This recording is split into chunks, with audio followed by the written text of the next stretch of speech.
morning. Nandito po ako sa Kinamlutan Elementary School na kung saan susunduin po namin yung anak ni Ma'am Nani. Grabe, napadaan po ako sa tindahan. Ang sarap. Ito po ang churros nila dito. Ano pong tawag dito? Salbaro. Salbaro. Sa atin po, kapag sosyal, ito po yung churros. Dito 5 piso lang. Bibili mo to sa ibang bansa, ang mahal po. Ito naman, nanay, anong tawag po dito?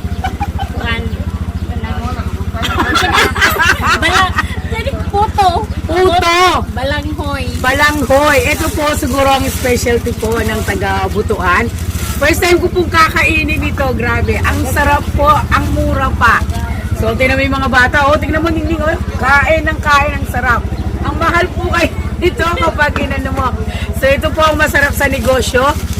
So, napadaan, nagmerienda, kumain. Grabe. At i-share po ang negosyo sigurado dito po sa aking mga nakikita dito. So, have a blessed morning po. Bye!